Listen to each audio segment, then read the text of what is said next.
Alhamdulillah kita mengajak para audiens di sini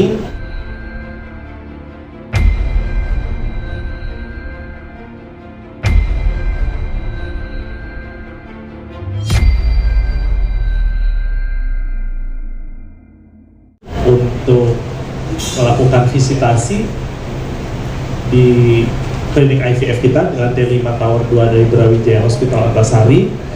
Alhamdulillah berjalan dengan baik. Kita memberikan informasi tentang alur pasien, terus kemudian tempat-tempat yang bisa nanti akan dikunjungi oleh mereka. Salah satunya ada ruang tunggu, ruang poliklinik, kita punya ruang fantasi yang cukup baik. Ya. Terus kemudian kita juga punya laboratorium yang tadi disampaikan oleh Dr. Lucky dan tim yang cukup mumpuni untuk di Jakarta ini, dan juga ada ruang operasi yang kita akan melakukan tindakan pengambilan sel telur dari folikel-folikel yang matang yang siap nanti akan ditransfer ke bagian laboratorium yang nanti akan dicampur dengan sperma sehingga menjadi suatu embrio. Wow, oke. Kompleks banget ya rekan-rekan media ya. Mungkin saya buka langsung di floor.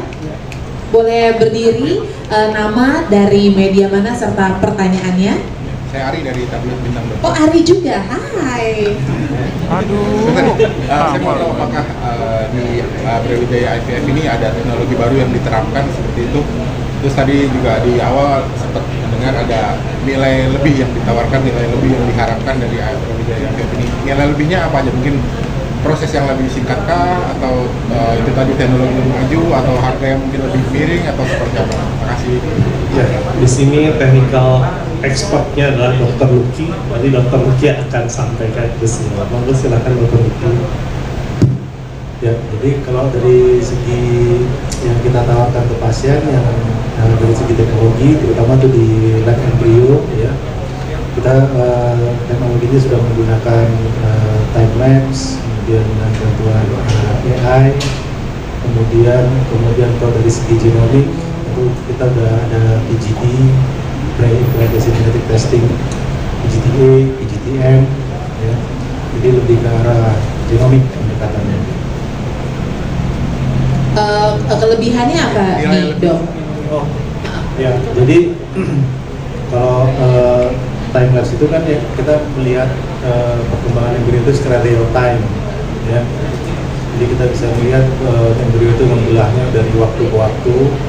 Kemudian kalau secara genomik, jadi kita yakin bahwa embrio yang kita masukkan ini adalah kromosomnya adalah kromosom yang normal. Kemudian kita juga bisa mendeteksi di embrio ini kalau misalnya pasangannya punya penyakit bawaan gitu ya. Nah, itu embrio yang kita masukkan ini bebas dari penyakit bawaan tersebut. Jadi bisa kita deteksi untuk penyakit-penyakit tertentu ya, misalnya kayak thalassemia dan penyakit-penyakit bawaan keturunan. Oke. Bagaimana, Ari? Siap, Ari. Udah oke dari tablet bintang tadi ya? Oke, thank you so much. Satu lagi boleh? Satu lagi boleh. Tingkat keberhasilan mungkin boleh seperti apa? Ya, kalau dari segi teknologi genomik yang kita masukkan embrio yang sudah embrio euploid ya, yang dia embrio normal tentu saja keberhasilannya lebih tinggi ya dibanding yang tidak ada dilakukan pemeriksaan PGT. Tapi itu tergantung usia, penyebab gangguan kesuburannya apa, atau ada penyakit kandungan yang lain, atau ada kelainan spermanya berat apa enggak gitu ya. Tapi dengan kita yakin memasukkan embrio yang euploid, tentu saja chance keberhasilannya lebih meningkat. Karena kadang-kadang kita kalau lihat foto embrio itu lihat foto doang ya, jadi kita nggak tahu, kayak kita lihat foto orang gitu ya, ini wah orangnya ganteng nih, tapi kita nggak tahu nih orangnya galak gitu. Nah, dengan pemeriksaan PGT itu kita tahu nih embrionya bagus, kita lihat kromosom embrionya. Nah, ini embrionya ternyata kok nggak normal. Kalau embrionya nggak normal ya nggak kita masukin dong. Gitu.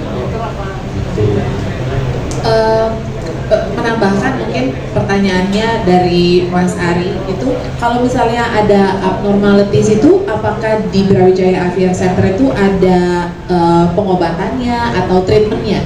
Ya, kalau yang nggak normal berarti ya tidak kita masukkan. Oh, oke. Yang tidak transfer. Oke. Mungkin Dokter Adit ingin menambahkan atau Dokter Uf dari jawaban untuk pertanyaan Mas Ari? Mungkin sedikit saya Dr. Adit.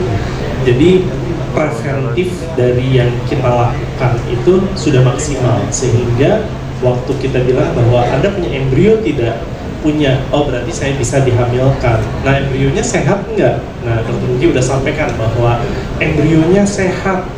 Kamu punya sakit thalassemia, yang embrio saat ini itu tidak terdeteksi ada thalassemia, sehingga pada saat dimasukkan seorang ibu tuh lebih percaya diri bahwa oh ini sesuatu yang terbaik yang sudah dimasukkan, sehingga saya tidak tahu secara penelitian yang mungkin Dr. Uki gitu ya, biasanya kalau seorang ibunya itu tidak ada kekhawatiran, hormonnya itu akan lebih stabil, sehingga pastinya juga kemungkinan dihamilkannya akan lebih baik. Oke. Semoga menjawab. Gimana Dokter Adit menambahkan? Izin dok, nambahin. Jadi memang kita bekerja sama dengan Star Fertility yang memang mereka di Penang memiliki juga angka keberhasilan tinggi dengan menggunakan teknologi yang saat ini ada juga di tempat kita, yaitu time lapse incubator, ya. Jadi embrio berkembang dilihat dari kamera saja, jadi pertumbuhannya bisa dilihat, tadi Dr. Luki sudah sampaikan. Tapi juga dengan genomic testing, jadi embrionya dicek ada kromosom yang abnormal nggak, kalau ada jangan ditransfer. Semua itu untuk meningkatkan pregnancy rate seperti Dr. Uf sampaikan, sehingga keberhasilan lebih tinggi. Berapa sih keberhasilannya? Di Star Fertility saat ini keberhasilan 67% pregnancy rate average gitu. Jadi rata-rata mereka bisa mendapatkan keberhasilan 67%, dan itu sangat tinggi bagi IVF karena rata-rata di klinik IVF gitu ya, rata-rata dengan good prognosis atau dengan kondisi yang tidak terlalu menyulitkan gitu ya, itu rata-rata sih di 40%, 45%, tapi di Star Fertility bisa sampai 67-70%. Kita pengen ada begitu aja supaya tadi itu kita dapat kehamilan yang tinggi sama seperti di Star Fertility. Pastinya juga dengan bantuan dokter, bantuan embryolog. Tim juga ya. Dengan tim. Oke, thank you so much. Aku ingin bertanya ke Dr. Luki, tadi kan bilang ya mesti dilihat pasiennya juga seperti apa. Pengen tahu deh dok, kapan sebaiknya calon pasien atau pasangan itu hadir ke Brawijaya IVF Center? Apakah ada do's and don'ts-nya juga kah? Karena kan banyak kita tahu nih pasangan kita sebagai pasangan suami istri pengen punya momongan gitu, tapi akhirnya udah kepalang, udah kelamaan atau udah ketuaan atau kondisi udah nggak mumpuni gitu. Jadi kapan tuh dok baiknya hadir? Ya, jadi tentu saja pasangan-pasangan yang sudah menikah kemudian berencana pengen hamil dan berusaha selama 1 tahun. Ya, jadi kalau misalnya 1 tahun berhubungan normal tanpa kontrasepsi masih belum berhasil, itu segera cari tahu ini kenapa masih belum berhasil. Karena semakin cepat diketahui penyebabnya, semakin cepat mendapat penanganan, maka angka keberhasilannya semakin tinggi. Ya, terutama dari faktor usia ya. Karena kan sekarang kan banyak pasangan-pasangan yang mau kerja dulu, mau sekolah dulu, masih belum punya rumah, jangan dulu.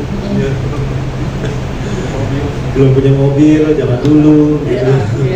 Akhirnya ya udah punya semua, kita pengen hamil umur udah 40 gitu. Baiknya berapa sih dok untuk wanita, untuk pria? Yang keberhasilan yang di bawah 35 itu keberhasilan bisa cukup tinggi. Di bawah 35 ya? Di bawah 35. Oke. Ya, cuman ya jangan dipepet-pepetin ke 35 ya. Gimana kalau misalnya usia 35 tapi tampak 25 dong? Nggak ngaruh ya? Oke, gimana? Apakah ada ingin ditambahkan do's and don'ts-nya dong? Misalnya kayak gini, ya aduh